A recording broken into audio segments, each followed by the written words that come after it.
Estamos en una crisis inmensa en donde hay gente que quiere dar un golpe de Estado. ¿Qué cosa es el Estado? Es la organización del poder. Hay un pacto social de cualquier grupo, etnia, nación, país, y dice, así nos vamos a organizar. Acá en el Perú tenemos una organización del Estado que tiene tres poderes, ¿no? El poder judicial, el poder legislativo, el poder ejecutivo. Y la gente entiende por golpe de Estado es cuando votan al presidente, pero también se puede hacer un golpe de Estado cuando tumbas al Ministerio Público, cuando tú lo que quieres es tumbar al poder legislativo, cerrar el Congreso. También se llama golpe de Estado cuando se te puede ocurrir, por dar un ejemplo, y quieres desconocer la existencia de los gobiernos regionales. Que hay alguien que diga, ¿sabes qué? No hay gobiernos regionales por legitimidad. Hay diversas maneras de hacer un golpe de Estado.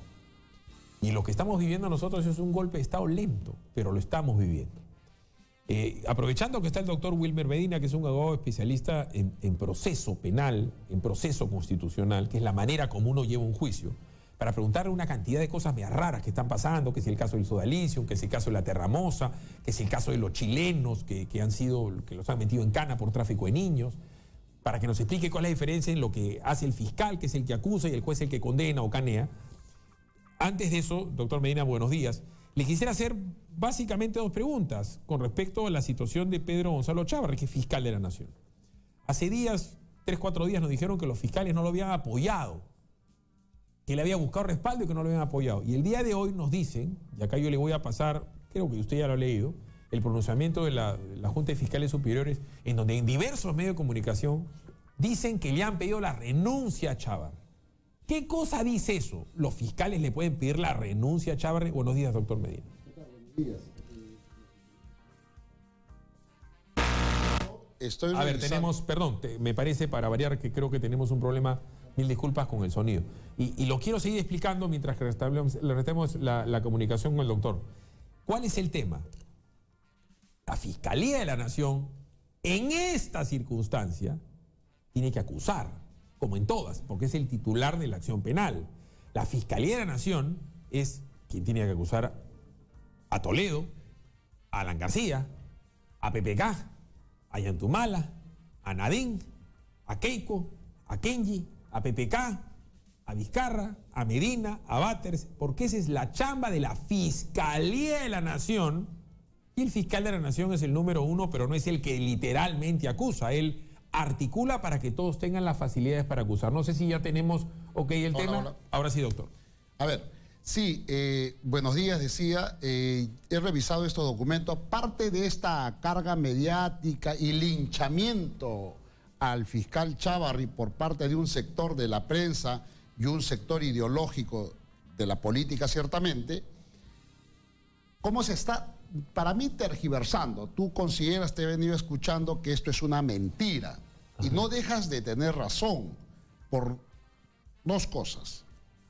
Este documento tiene 4 considerandos. En el primero, los señores presidentes de la Junta de Fiscales a nivel nacional lo que hacen es resaltar la autonomía y la constitucionalidad de la Fiscalía como ente público persecutor del delito. Ya, entonces, pero ahí lo cual me parece muy bien, están viendo al antecedente y lo que es. Pero ahí colisionan con lo que está haciendo el ministro. A eso, permítame, por favor. En el punto segundo tiene 2 cuestiones. La primera, rechaza la interferencia política, lo dicen textualmente. Lo que quiere decir es que los señores políticos, no quiero mencionar nombres, no se entrometan, ni hagan cuestión de Estado, ni pidan ninguna cuestión que no está arreglada a derecho. Están rechazando ese espectáculo que hemos visto hace unos días. Y en el mismo punto, concluyendo, exigen que en todo caso, que todos los poderes e instituciones del Estado respeten la autonomía del Ministerio Público. En el tercer punto, le solicitan al fiscal de la Nación que tome decisiones y adopte decisiones teniendo en cuenta el interés de la nación, de la institución y todo. En ningún momento le está diciendo que renuncie. Y finalmente, en el cuarto punto, hace un llamado colectivo a toda la corporación del Ministerio Público para que se dediquen a sus labores y cada día lo hagan mejor, porque eso va a ayudar a mejorar el prestigio de alguna manera. ¿Y de dónde sacaron hace 3 días que los fiscales no lo habían ratificado y que había hecho 43 movimientos fiscales? Si hay fiscales que renuncian, él tiene que poner nuevos fiscales. Esa es otra mentira, para mí una tergiversación de la prensa, porque tengo en efecto una lista acá a la mano donde el fiscal está tomando decisiones. Desde el primer día, creo que no había terminado 24 horas y comenzó a tomar decisiones, reorganizó el equipo especial de Lavajato, etcétera, etcétera. Y es muy dentro de las competencias del fiscal de la Nación, cosa que yo estoy en desacuerdo, pero no es el caso de hablar.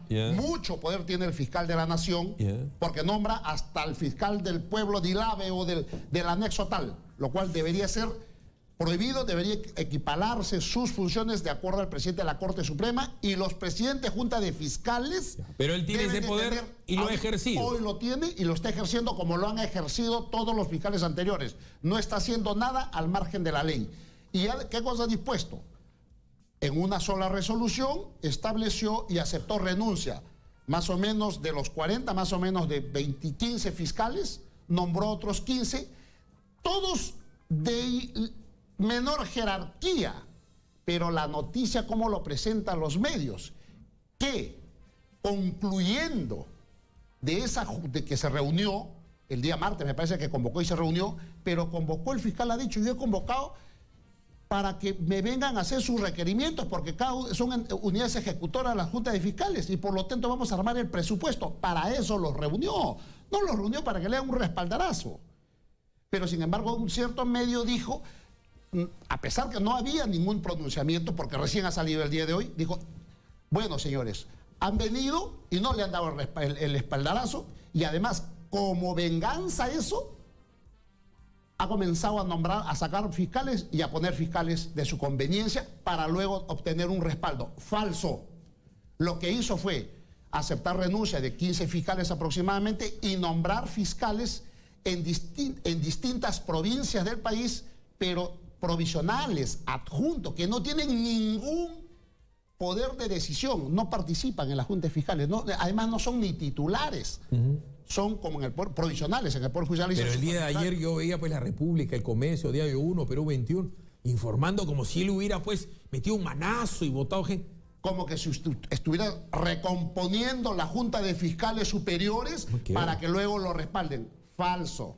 Eso es una noticia falsa y acá está una patinada más y una muestra más de la desesperación de los que no desean que permanezca, que no respetan la institucionalidad y que todos los días se pasean por los medios de comunicación hablando de institucionalidad. Y cuando vamos al caso concreto, dicen que el fiscal se vaya. ¿Por qué? Porque no le gusta a ellos. Pero permítame. Delito, ¿cómo es posible? Y yo he visto además, como lo tiene que haber leído usted, el pronunciamiento por escrito de la fiscal Castillo, Sandra Castillo, en donde no hay una línea que diga, dijo esto Chávarri o dijeron esto de Chávarri, no. Simplemente como a Chávarri lo invitan a un almuerzo y ella en su cabeza dice, como lo invitan a un almuerzo les era simpático y como estos patas estaban organizando que se quede, han invitado periodistas para que eso logre la ratificación de Chávarri y por eso Chávarri es cuello blanco. Un absurdo absoluto, porque si yo el día de mañana invito a Wilmer Medina a mi casa a almorzar y tengo, no sé, pues por dar un ejemplo, pues a una serie de socios del Club Revólver que están promoviendo la candidatura, si fuera el caso, ¿usted es, doctor Medina, socio del Revólver? No, de ningún club. ¿Usted vota por Revólver? ¿Usted tiene que ver? No, es que usted es periodista, es líder de opinión. O sea, si fuera el caso, un absurdo. Pero mientras el señor Pablo Sánchez organiza un almuerzo con fondos públicos para promover su imagen, estando de salida, ¿no es cierto? Ahí sí, dicho sea de paso, 17.000 soles, ¿no es cierto? Costó los honorarios, más el almuerzo. Ahí sí que, ¿de qué estamos hablando? En un lugar muy exclusivo y carísimo. Entonces, la ley es la ley y la ley tiene que respetarse. Todo el mundo habla de debido proceso cuando lo que quieren hacer es un golpe de Estado. Así es. Son 8:23. La idea de traerlo al doctor Medina como especialista... Quiero agregar ahí una cosita. Lo que pasa es que toda esta carga mediática y están queriendo confundir al pueblo que elegir a un fiscal de la nación es como elegir al Mr. Simpatía o a un concurso de belleza. Nada más alejado de la realidad. Todos esos señores que se rasgan la vestidura, que Chávarri todos los días, todas las portadas, todos los medios y qué sé yo, todo el garramontón, tienen que entender que el fiscal de la nación primero se accede por concurso público para ser fiscal, la Junta de Fiscales, y son ellos los que se eligen entre pares. Y la designación del fiscal Chávarri como tal se tomó en el 2015, cuando se elige a el doctor Pablo Sánchez. Se toma 2 acuerdos en el 2015. Elegir al señor Pablo Sánchez en reemplazo de Ramos Heredia como fiscal de la nación, y ahí acordaron, ¿qué cosa acordaron los señores ahí? Vamos a acordar lo siguiente, dijeron, nombrar a Pablo Sánchez, pero además acordar que para que no haya esta disputa entre 4 o 5 que conforman la Junta, acordaron que los próximos fiscales van a ser los de mayor antigüedad. Es el caso Chávarri. Es el caso del señor Chávarri. Además, usted que ha litigado, Chávarri tiene fama de ser derecho. Sí. Eso lo saben porque tiene 35 años en el Ministerio Público. Ahora bien, como les decía, la idea de traer al doctor Medina era ver una serie de casos polémicos que la gente no termine de saber cuál es la labor de la Fiscalía o de los jueces en estos casos polémicos. Casos, por dar un ejemplo, como el del Sodalicium, casos como el de la Terramosa, casos como hemos visto ahora últimamente como el de los chilenos que están en la cárcel. Vamos por partes. De los casos más sonados, ¿cuáles han sido los que más le han llamado la atención a usted, al margen de lo mediático, por lo jurídico, por lo procedimental? A ver, dentro del Poder Judicial y el Ministerio Público, que son los órganos que administran justicia, se ha establecido instancias. Y se ha establecido como principio fundamental la pluralidad de instancias. ¿Qué implica esto y por qué te voy a explicar eso para concluir en lo que me estás preguntando? Que los fiscales y los jueces son personas. Y al ser personas pueden ser falibles. Pueden cometer errores. Y esos errores, el constituyente acá y en el derecho comparado ha establecido que si una primera autoridad te emite una decisión fundamentada y todo, puede incurrir en error. Y para eso existe el recurso de apelación. Y se va a la instancia superior y la instancia superior reexamina la decisión. Entonces, partiendo del principio que se puede errar y que son personas. Entonces... Por eso hay pluralidad de instancias. Primera instancia un juez, segunda instancia 3 jueces, en la última y definitiva son 5 vocales supremos. Para llegar ahí han pasado pues decenas o hay veces hasta centenas de actuaciones judiciales y presentaciones de expedientes. Entonces, primera conclusión, los jueces y los fiscales pueden cometer errores en el ejercicio de su función, sí. Pruebas, te voy a mencionar algunas de las más antiguas, las más recientes que se acuerda a la población. Tengo el caso de los Sodalicium, caso muy sonado, muy mediático, que una fiscal de la doctora María del Pilar Peralta Ramírez, bajo el argumento de que no hubo ningún afectado que se acercara a denunciar abusos sexuales de violación por parte del señor Figari, archivó. Todos sabíamos, y hay un medio psicológico escrito un libro, que había víctimas identificadas y todo. Pero sin embargo, a pesar de todas esas evidencias, archivó. Si los fiscales son los titulares de la acción penal. Así es.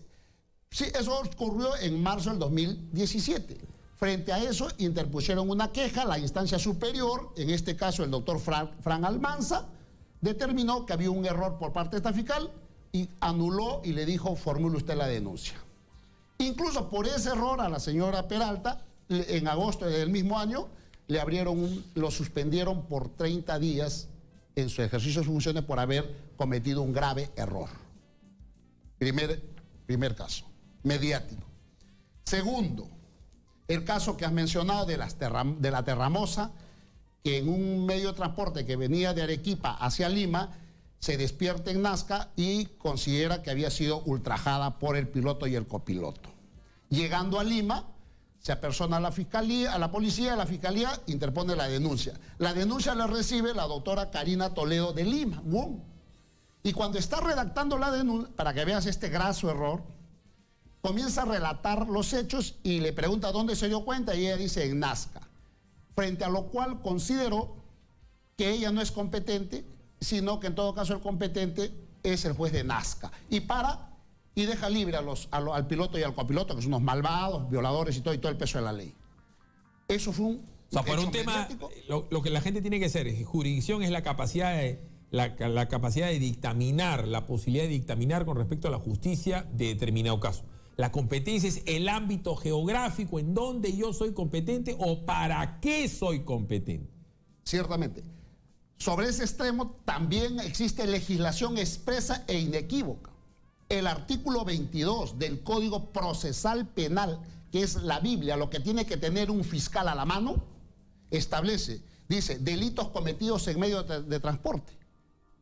¿Quién es competente? Imagínese un bus, un avión, claro, un barco, qué sé yo.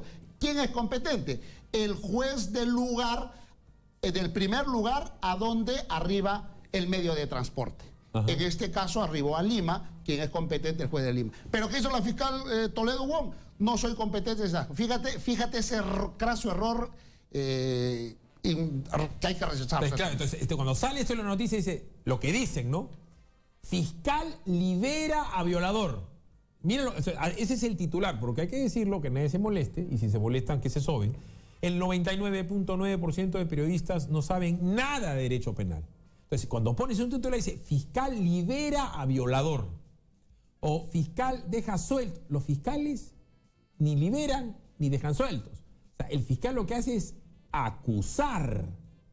Siempre acusa el fiscal, se llama titular de la acción penal. El que libera, el que te mete a la cana o te saca de la cana es el juez. Lo que pasa es que si el fiscal no te acusa, nadie te puede meter a la cana. Totalmente de acuerdo. No es que te liberó, el policía te tiene que soltar a las 24 horas, porque si no le presentas un habeas corpus y el policía se va en cana. Ellos estaban detenidos en la comisaría. La fiscal va hacia boca, está leyendo, pero cuando comienza el relato dice, no, desconociendo el contenido normativo del 22 y se declara incompetente. Claro. Por lo cual a los policías lo dejaron sin armas legales y por lo tanto tuvieron que liberarlo. Y lo mandan a Alaska. Segundo error. Otro ejemplo. Tercer error. Ejemplo de errores. El caso reciente que ha llamado la atención de que tanto la Fiscalía como el Poder Judicial ha ordenado 12 meses de prisión preventiva a una pareja chilena porque han sido acusados de presunta trata de personas. Esto ya es, pues, terrible, inaceptable, porque, Philip, la figura del vientre de alquiler comúnmente se conoce, pero el nombre correcto es útero subrogado. Correcto. Esta figura es aceptada en el Perú. En efecto, no hay una legislación expresa, pero frente a eso se recurre a las fuentes del derecho. Y la fuente del derecho es la jurisprudencia. Y la jurisprudencia en el Perú existe harta. Me voy a referir solo a una, la última, que ciertamente emitida por el quinto juzgado constitucional, luego una acción de amparo, luego contra el RENIEC por este tema, luego confirmada por la tercera sala civil el 2017. El expediente, para lo que pueden googlear los estudiantes, 6374-2016, que estableció acá una figura similar.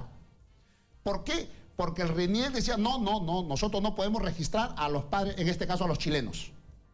Solo tenemos la biológica, la que ha alumbrado. Los chilenos, en ese momento, otra pareja peruana interpuso una acción de amparo. Porque había un acuerdo para que hagan la ovulación in vitro, luego trasladan al útero de la señora que sí podía hacer la gestación. Pero RENIEC se resistió. Una acción de amparo. Y estos señores demandantes ganaron. Y el Poder Judicial, en vía acción constitucional, ordenó que se consignara en la partida de nacimiento los nombres de los padres, quien había aportado tanto el óvulo como el espermatozoide, y con eso se solucionó. Y de eso, Philip, te estoy mencionando un caso, y en ese caso se menciona todo el rosario de antecedentes que tenemos. O sea, los chilenos deberían salir libres. Perdón, no libres, nunca debieron estar presos. Correcto. 8:33, pausa, regresamos. Hay que meter preso al fiscal y al juez. ¿Gilard Oropesa puede salir libre? ¿Cómo es esto de Gilard Oropesa? Pausa, regresamos. Información con respecto a la paternidad de los chilenos encarcelados. Así es, se ha confirmado de que los dos ciudadanos chilenos son padres de las dos criaturas que habían nacido. Tienen que liberarlos, una barbaridad. Se han comido como 7 días presos casi. No solo Philip y Quique es el drama a los 7 días estar preso. Los viene con una ilusión, todo este proyecto personal. El daño moral, el daño moral, psicológico. los señores tendrían que demandar a la jueza y al Poder Judicial, al Estado peruano, para que los indemnicen, reparar este daño. Una barbaridad. Son 8:39. Cuellos blancos del Callao. Se ha ratificado la prisión preventiva a la gran mayoría. Camayo, Ríos y tal. Pero hay uno que ha salido, que ha pasado desapercibido porque no estaba en ningún audio de una manera contundente o no fue mediáticamente levantado. Porque hemos escuchado audios hasta si el señor Ríos tenía amante, no tenía amante, eso es su problema, ¿no? Y de su esposa o del amante, o de repente no es problema para ellas. Eso no, yo no me meto en la intimidad. Pero ha habido uno que ha salido libre. ¿Quién ha salido libre? El señor Seminario Arteta. Pero para responderte a tu pregunta, hay un último error que trajo caso Lavajato. Ya. El domingo ha salido una fiscal, Rocío Balbín, y ha revelado que en el caso del Club de la Construcción, no el tema... No, pero todavía no quiero llegar a eso. Ya, okay. Quiero lo de los cuellos blancos. Después voy a llevar a lo de Lavajato, porque ahí vamos a hablar de las pruebas. Correcto. ¿Por qué ha salido uno libre de los cuellos blancos? Acá tengo la resolución de la Sala Penal Nacional, que en el caso de los cuellos blancos, ha confirmado la prisión preventiva respecto de 11. A uno le ha revocado y le ha dado comparecencia porque el 13º no apeló. Tengo la resolución en mis manos, la he revisado, consta de 150 y tantas páginas. A partir de la página 113, fundamento 220, se ocupa, analiza el caso del imputado Fernando Alejandro Seminario Arteta. Y acá la sala, haciendo un análisis, como no cabe de otra manera, del caso en cuestión, ha concluido que la doctora, mis respetos y reconocimiento a la doctora Rocío Sánchez, la encargada, porque fueron 2 fiscales encargadas de esta investigación reservada y de las escuchas, Rocío Sánchez y Sandra Castro. Quien sustentó este pedido fue la doctora Rocío Sánchez. ¿Y qué dice la doctora Rocío Sánchez respecto al señor Seminario Arteta? Por eso digo, son personas, se pueden equivocar, esto no lo cuestiona, no pone en tela de juicio que está llevando mal o bien. Para mí me parece que está llevando bien la investigación. Pero cometió un error y ha sido advertido por la sala. Producto, como consecuencia de ese error que la sala advierte de la fiscal, es que le da comparecencia a este señor Arteta. Y permítanme leer que la población lo entienda. La fiscal reconoce que el requerimiento de prisión preventiva respecto a la imputación de Seminario Arteta tiene defectos. Lo dice en el fundamento 225. Pasamos a la siguiente página, 116. La fiscal, perdón. ¿Quién era este señor Seminario Arteta? Era un litigante que tuvo un contacto por un caso personal. Correcto. Sin embargo, la fiscal lo consideró que era un abogado y por lo tanto era parte del miembro de la mafia. A mí me estás enjuiciando, exacto, a mí me están cañando, me están perjudicando, y fue a hablar por su propio caso. Así es. Primer error, lo consideraba que es abogado, no era abogado. Él era un afectado. Tuvo que reconocer en la audiencia que no era abogado, que se equivocó. Luego dijo que al tener un contacto con Misha, que es un miembro de los Cuellos Blancos, se convierte en miembro también de la organización criminal.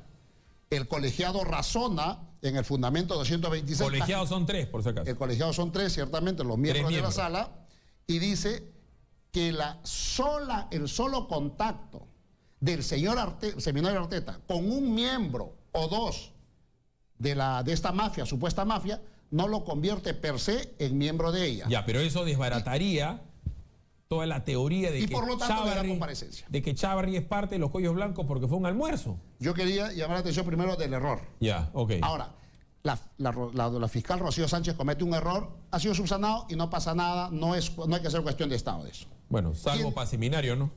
Sí, claro. Bueno, ya se cambió la cana y la vergüenza. Ahora, también tengo acá el informe al que tanto aluden los adversarios y los que quieren el hinchamiento de Chávarri, del fiscal Chávarri, con todo respeto, el informe 0105-2018 firmado por la autora Sandra Castro Castillo. Lo he revisado y tiene errores. Y voy a decir qué errores, por ejemplo. Dice, para empezar, Philip, los fiscales, según la ley orgánica y la Constitución, emiten dentro del ejercicio de su función dictámenes y disposiciones fiscales. Ambos documentos tienen que ser debidamente motivados por aplicación del inciso quinto del artículo 139 de la Constitución. Vale decir, tiene que tener toda una estructura y una lógica que tiene para que concluya en algo. Su parte positiva, su considerativa y su decisión. Esto es un informe. ¿Puede emitir informes los fiscales? Sí, pero son referenciales. No implican mayor consecuencia. Y fíjate el primer error que yo encuentro acá. En la página, me parece que es la 7, cuando para sindicar al señor Chávarri, dice, de una escucha, porque lo que acá hace la fiscal Sandra Castro, hace una interpretación de todo lo que ella ha escuchado. Y más o menos ella concluye, analiza y escribe este documento y dice, le dice al fiscal de la Nación, bajo el argumento, está encomillado las letras, dice, el grupo, o sea, los cuellos blancos, para la fiscal Rocío, ella interpreta las escuchas, querían evitar que sea reelecto el fiscal de la Nación, Pablo Sánchez. Y por eso lo convierte como miembro de la red al señor Chávarri y a otros, tanto supremos como vocales supremos de la Corte Suprema, como también del Ministerio Público. Primer error. Lo que los señores acordaban, decían y todo, hay que analizarlo bajo la perspectiva de una línea de tiempo. ¿Por qué te digo la línea de tiempo? Es importante. El fiscal ya estaba elegido. Estas escuchas son de hace 6 meses. El fiscal ya había acuerdo para que sea fiscal de la Nación desde el 2015. ¿Quiénes conformaban la junta de fiscales que eligen? Dije que tomaban 2 acuerdos. Elegir a Pablo Sánchez como fiscal de la Nación en 2015 y para que el próximo sea el de mayor edad. Hasta el propio Sánchez. Perdón, esa junta del 6 de julio del 2015, ¿quién lo conformaba? Pablo Sánchez lo presidía, José Peláez, Pedro Chávarri, Zoraida Ábalos, 4 fiscales. Acordaron elegir a Pablo Sánchez como fiscal de la Nación y que el reemplazo después al vencimiento sea Chávarri, porque él es de mayor antigüedad, porque para julio de este año ya no estaba Peláez por límite de edad. Y cuando votaron por aclamación. Pues la elección de Pablo Sánchez el 6 de julio del 2005 también fue por aclamación. El acuerdo para que sea Chávarri fiscal a partir del 2018 también fue por aclamación. A ver, pero, sigo. Hay una más. Con respecto a eso, hay otro vocal de la Corte Suprema que lo meten por ir a un almuerzo, que es Ángel Romero. Así es. Por ir a un almuerzo. O sea, porque fue al almuerzo con Germán Leguía y con Percy Rojas y con Julio Meléndez y con Uribe. De repente mañana hay otro despistado que lo mete en la colada del chino Percy Rojas y dice que Percy Rojas también estaba metido. Algo más quiero decirte, que en ese acuerdo, para que sea Pablo Chávarri fiscal, no estaba, porque no eran fiscales supremos los señores Tomás Gálvez y Víctor Rodríguez Montesa. Pero sin embargo, la fiscal lo incorpora porque escuchó y ella interpretando de las escuchas de los cuellos blancos que ellos tenían su preferencia. Porque el objetivo político para el cual se está prestando esta fiscal es tumbar esto. Entonces, sea como fuere, hay que meterlos en la colada. 8:48, vámonos a la pausa. Atención a los policías, vamos a hablar por si acaso de vivienda policial en unos minutos. 8:48, pausa, regresamos con este y otros casos más. La Bajato, vamos a hablar aquí, que nos podemos ir hasta las 9:15 fácil, porque hay harta cosa por contar. Regresamos. Está bueno.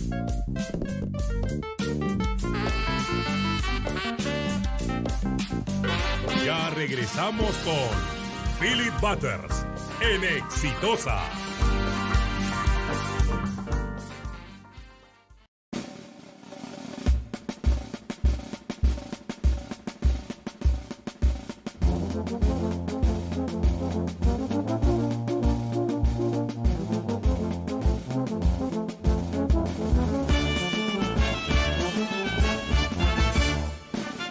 Huánuco es Cotox, el templo de las manos cruzadas. Uno de los lugares arqueológicos más antiguos del país. Más de 4.000 años de antigüedad. Huánuco, clima cálido, mujeres hermosas, hombres de trabajo e ingenio. Conoce en Huánuco la tradicional danza de los negritos, típico baile en homenaje al Niño Dios. Huánuco, exitosa por su gente. Huánuco, exitosa, te informa con la verdad. Continuamos con Philip Butters en Exitosa.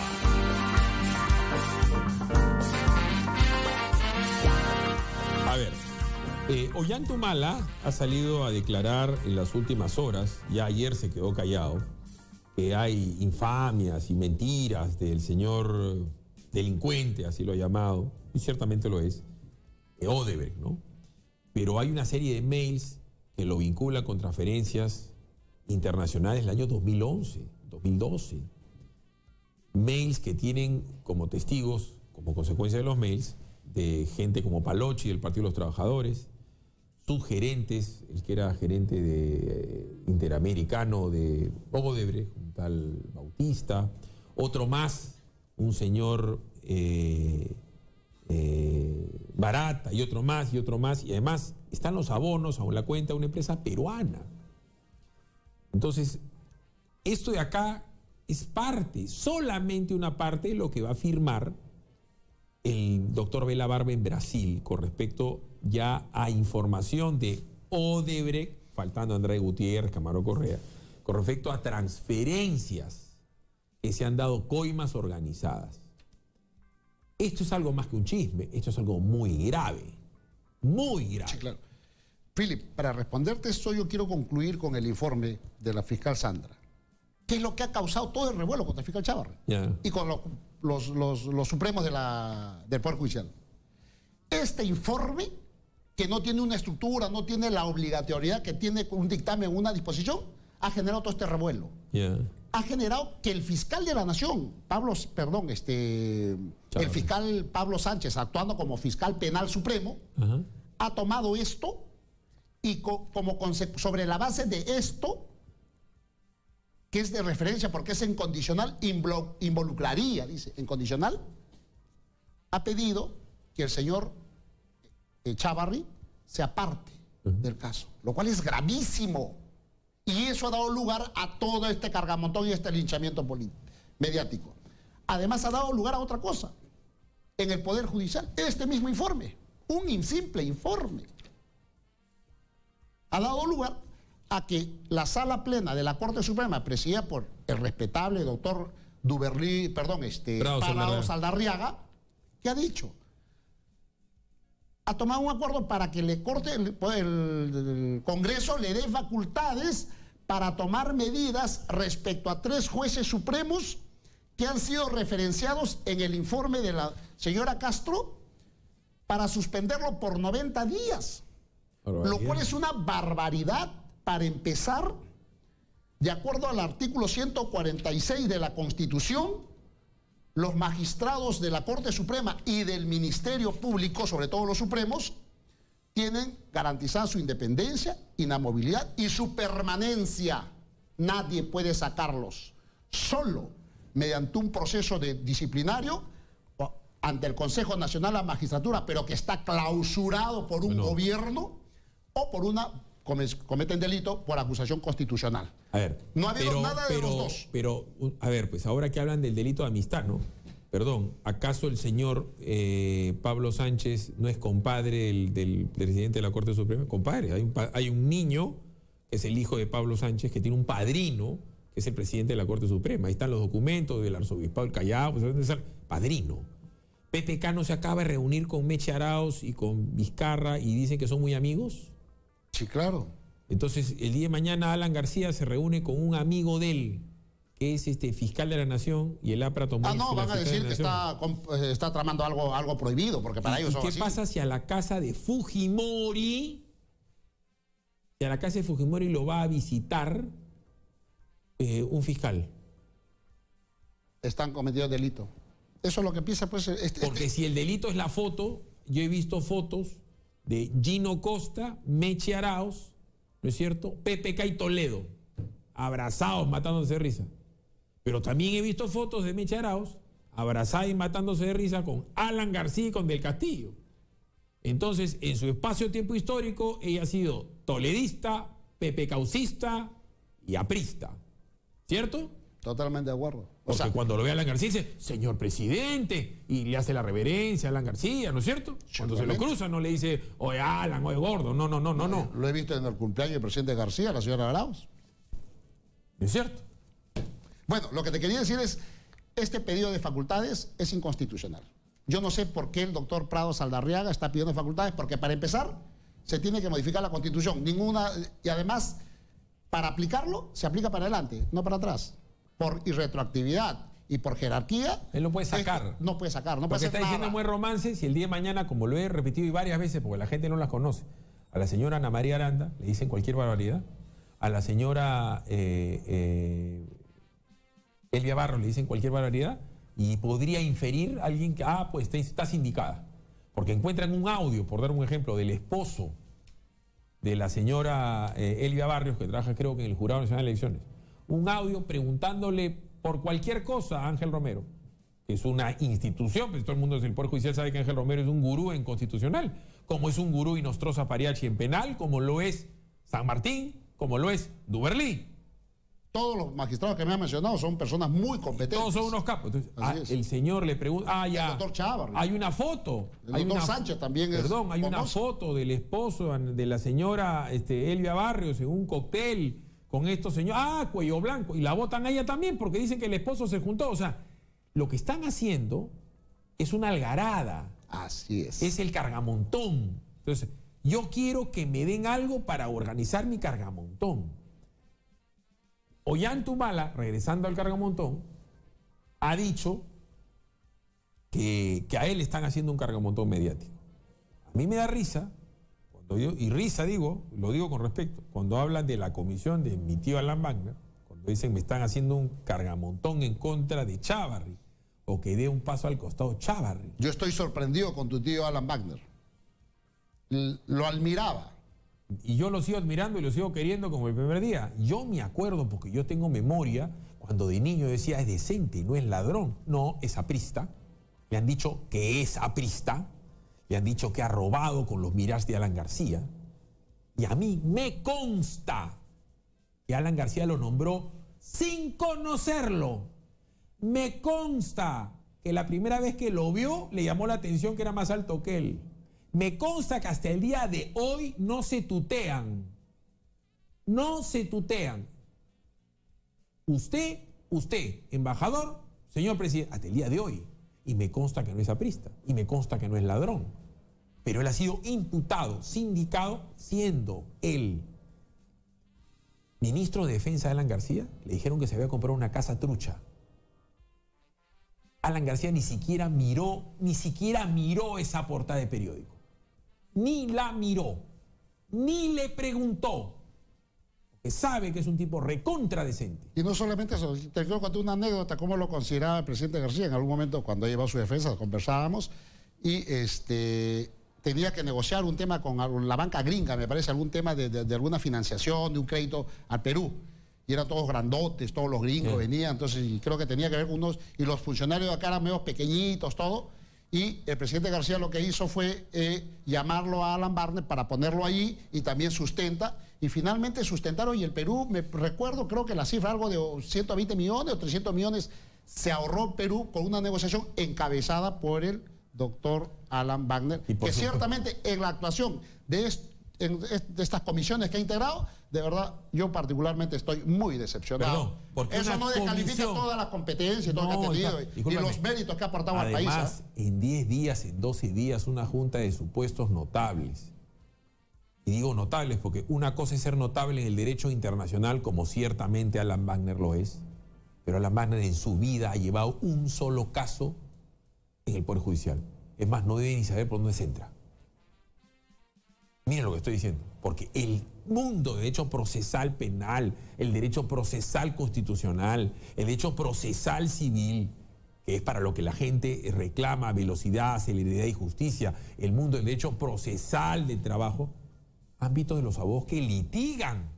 Y tampoco sería justo que una comisión de notables exista gente ¿no es cierto?, tan notable, por dar un ejemplo, como Enrique Gersi, por dar un ejemplo, porque Enrique Gersi, por dar un ejemplo, es un abogado penalista reconocidísimo que litiga a favor y en contra de un montón de gente. Es más, Odebrecht había contratado a 38 estudios de Lima. Entonces, cualquiera de esos estudios no podría ser parte de una comisión de notables. Entonces, lo que quiero decir es que cuando lo hemos invitado a usted para hablar en frío de temas que son desde la violación de una terramosa a esta barbaridad que están haciendo con los niños, que han nacido y que ya se han reconocido que son de los papás. Como vamos a hablar dentro de un rato, de la mamá que viola, que manosea a sus hijas y las graba y se las muestra al padre, al padrastro, son cosas atroces que requieren una sólida acusación fiscal para que esta gente, estos malditos, cumplan con lo que deben de cumplir. Este es el caso Arlet Contreras. Se nos han quedado 20 casos emblemáticos. Pero a mis amigos de la prensa tiene que documentarse, hacer la tarea, preguntarle a un abogado que no tenga que ver en el caso, preguntarle a un profesor de Derecho Penal, estudiar un curso básico. El Colegio de Abogados de Lima debería dictar para la prensa cursos básicos de Derecho Penal, de Derecho Constitucional, de Derecho Laboral, talleres básicos, para que la gente entienda lo que es un informe, lo que es un dictamen, lo que es una sentencia, lo que es una casación, lo que es a la plena, lo que es instancia, ¿no es cierto? Lo que es nulidad, que no lo entienden. Te voy a comentar una reflexión, aparte de esto de cómo se soluciona. El otro día se hizo un evento de análisis sobre el tema del Consejo de la Magistratura, todo estos proyectos de referéndum en el Instituto de Gobernabilidad. Estuvo el maestro Bernales y reflexionó sobre una cosa bien sencilla y bien interesante. Todo el mundo está diciendo cómo vamos a hacer a elegir los jueces, todo. Y él dice, las facultades de Derecho de las universidades preparan jueces con el perfil para ser jueces. O sea, nos estamos preocupando cómo vamos a normar, pero no cómo con las canteras. No hay escuela de formación. ¿Existe una academia de la magistratura? Me van a decir, sí, pero eso es para después, ya cuando son elegidos. No antes. Te quiero terminar diciendo, Philip, que ese informe finalmente no puede generar y que se cuestione a magistrados honorables como el doctor Chávarri, el doctor Romero, el doctor o como Hurtado, San Martín. O el doctor San Martín. San Martín ha llamado. El doctor Figueroa. Son honorables personas y por un informe de una señora fiscal que comete errores no pueden pedir y suspenderlo. Pues por favor. Perdón. Ahora, una cosa, las mismas personas, los mismos señores que he mencionado, si han cometido como consecuencia de una investigación, se le encuentra responsabilidad, correcto, destitución y todo el peso de la ley. Muy amable, habrá que un fiscal diga que San Martín ha cometido tráfico de influencias y que lo saque San Martín porque una fiscal hace un informe, eso no pasaría, ¿no?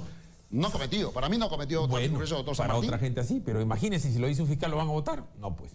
9:03, vámonos a una pausa, vamos a hablar de la gente de la policía, de las nuevas posibilidades de los policías de tener su casa propia, vamos a hablar con Iris Espinosa con respecto al caso de la madre que viola a sus hijos, tenemos novedades de este caso, parece que han aparecido las niñas, hay de todo en Exitosa, la radio del Perú. 9:02, viene Judy con titulares, regresamos.